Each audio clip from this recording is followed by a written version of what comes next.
Lately, I've been on this kick of taking every disadvantage and making it an unfair advantage. For example, around here, all of our land is really sloped and you can't get tractors on it. You can't really farm it in a conventional way. That's the disadvantage. The unfair advantage is you can get free leases around here pretty easily. Well, why would you need a free lease if you can't use the land?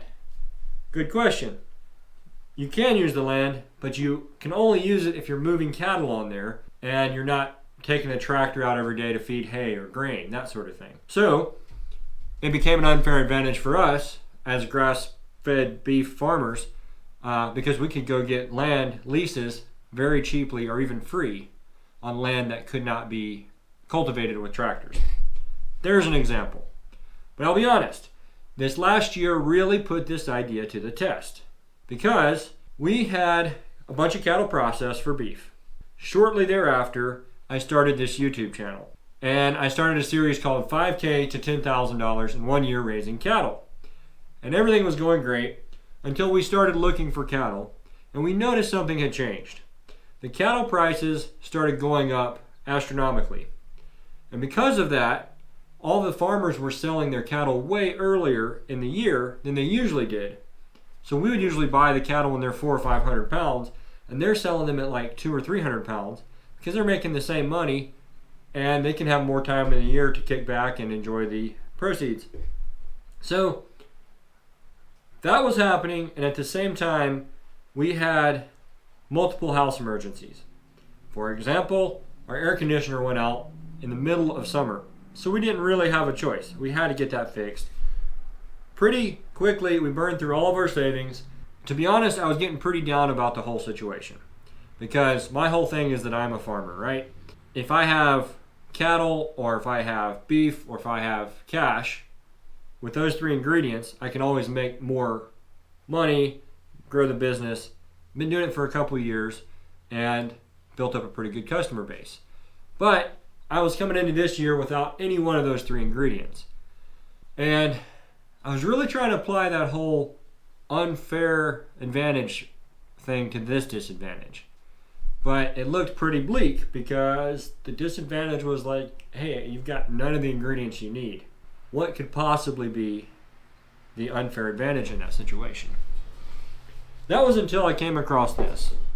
When fishermen cannot go to sea, they repair nets.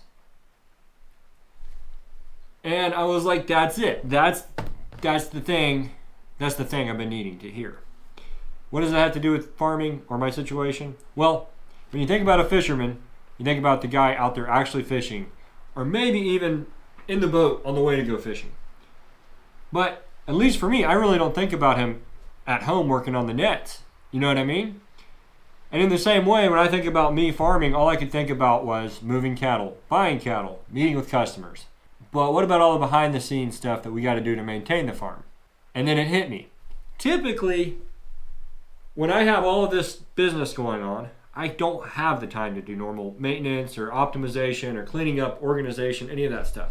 And my excuse is I could go out and sell some beef and make some money. Or I could buy cattle and make some money. And so I can make more money doing that. I would be wasting my time working on projects around the house. But now I have no other option. So the disadvantage of not having cattle or beef to sell became an unfair advantage that not even my competitors have. So while they're out there in the field working their cattle or they're meeting with customers, they can't do around the farm projects. That's all I can do right now. So what I decided to do was work on this building here. This building we call the office because the landowner that owned it before us sold tractors and tractor parts, and this is what he used for his office.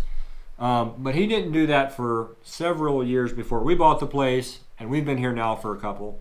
So by the time we got it, it was already pretty run down. And to be honest, we didn't help that situation out much either because since it's in the driveway, this has become a place to throw tools in and has honestly gotten out of hand. But in thinking on the best return on investment for my time, I thought, man, this is a pretty good spot because when we have emergencies, or even simple things around the house. I found myself thinking more about where could that tool be than how long is it going to take to finish the job. So I find myself chasing tools around for hours sometimes when the job maybe only takes 30 minutes. So hypothetically, if I can find my tools, I can cut my time down quite a bit for those kind of things, and then also in emergencies, be much faster to respond. So that's what we did. We started off pulling out this subceiling, which was super nasty, and then moved into insulation, which was also really nasty. Started vacuuming and organizing the tools. This took quite some time.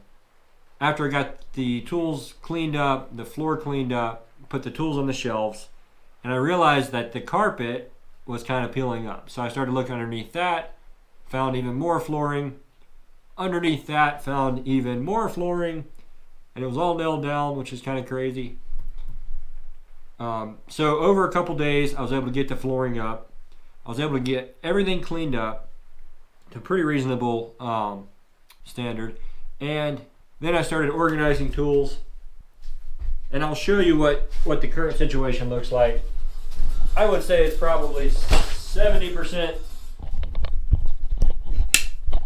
but as you can see, I've got my toolboxes lined up here and labeled.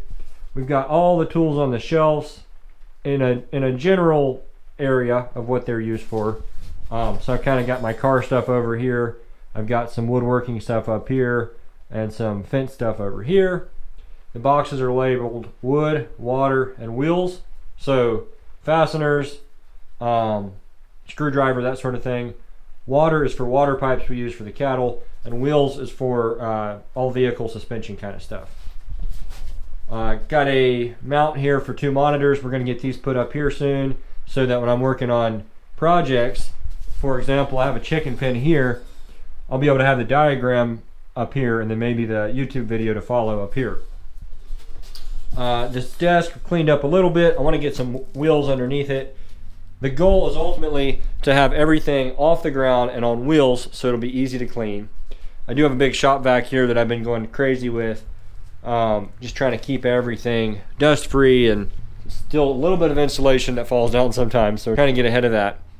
The cool thing about this building, it does have electric and it has an old air conditioner unit, so I'm going to get that swapped out, get air conditioning in here, and then ultimately I want to get those foam panels on all the walls so that all my tools are at like chest level, so there's no reaching down to get stuff. So little work to get done, but over the last several weeks I'm pretty proud of getting all this done so far and taking the disadvantage of not having cattle and turning it into an unfair advantage. The good news is on Monday I am picking up our first steer of the year, so we will be getting back into the beef business. So we will be documenting our cattle process and how we beef them and how we distribute to customers. A lot of exciting videos ahead. Make sure you're subscribed. Thank you for watching.